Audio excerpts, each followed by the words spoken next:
Ici la voix. À tous les habitants. Voilà maintenant un peu plus de 3 semaines que l'aventure a commencé. 3 semaines pendant lesquelles vous avez appris à vous connaître et à vous découvrir.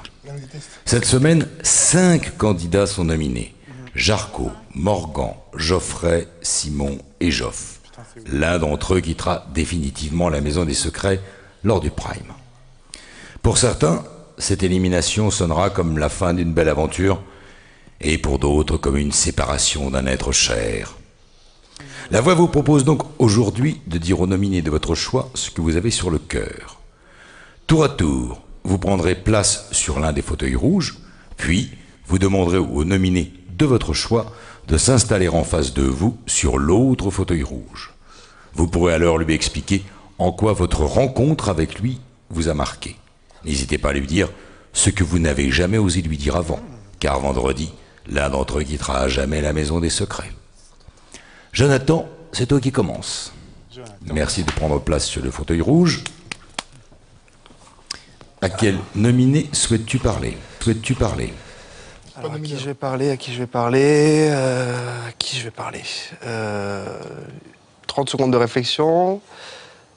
Quelle est la personne avec qui j'ai le moins discuté? Ça serait Ken, avec qui j'ai le moins parlé, je pense. Avec les autres, on s'est dit beaucoup de choses, on se connaît.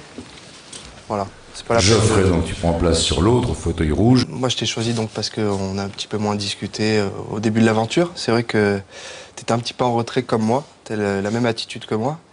Et à la base, c'est ce qui m'avait touché, c'est que je m'étais dit que t'étais sûrement quelqu'un d'entier par rapport à tes agissements envers les candidats, tu restais de côté. Et petit à petit, je trouve que tu t'intègres de mieux en mieux, malgré tout ce qu'on peut entendre, voilà, tous les jours sur les uns et sur les autres. Et je pense que t'es un mec bien, voilà.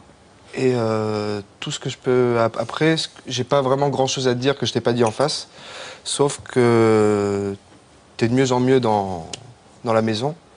Et je trouve que t'es un bon gars, voilà. Bah, John, merci. C'est réciproque. Et puis peut-être qu'un jour, on aura l'occasion d'aller chasser le sanglier ensemble en Corse. Merci à tous les deux. Ayem, c'est à toi. Prends place sur le fauteuil rouge. Mon petit Jarko! Bon, c'est donc à lui que tu veux parler. Jarko, tu prends place en face d'elle. Alors, Jarko, c'est un garçon avec qui j'ai eu un petit peu de mal quand j'ai appris que c'est la personne qui était coupable de ma nomination à vie. Donc j'ai tout d'abord eu un réel sentiment et une réelle envie de vengeance. J'ai d'ailleurs assouvi mon plaisir et mon désir quand je t'ai vu sur le banc des nominés à vie. Donc ma vengeance a été amplement satisfaite. C'est d'ailleurs pour ça que j'ai décidé de repartir à zéro et sur de bonnes bases avec toi. J'ai ensuite été vraiment séduite et charmée par la personne que tu es. Tu es quelqu'un qui est plein de bonne humeur, doté d'une grande intelligence et de beaucoup de subtilité, aussi bien dans ta manière de faire les choses que dans ta manière de parler quand tu en as envie, parce que des fois tu es très vulgaire.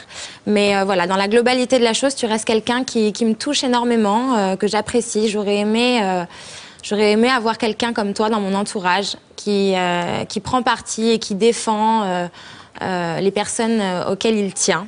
Tu es quelqu'un qui ne te gêne pas pour dire ce qu'il pense et j'apprécie énormément cette qualité. Tu sais que c'est quelque chose que je revendique beaucoup. La franchise, c'est très important pour moi. Et j'aime ta manière de ne pas mâcher tes mots et de dire ce que tu penses, à qui tu penses, au moment où tu le penses. Donc voilà, c'est quelque chose que j'aime beaucoup chez toi.